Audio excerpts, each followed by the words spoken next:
Kapag dumating ang kamatayan, ano ang maaari mong dalhin?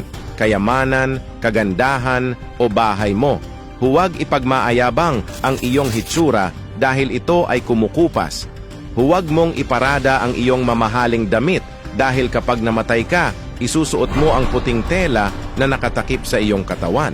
Huwag ipagmayabang ang iyong mamahaling kotse dahil ang iyong huling sakay ay sa isang kahoy na kabaong. Huwag ipagmalaki ang iyong bahay dahil sa huli ikaw ay maililibing sa lupa. Sinasabi ng Biblia, sapagkat ang lahat ng laman ay gaya ng damo at ang lahat ng kanyang karangalan ay gaya ng bulaklak ng damo. Ang damo'y natutuyo at ang bulaklak ay nalalanta. Datapuwat ang salita ng Panginoon ay namamalagi magpakailanman.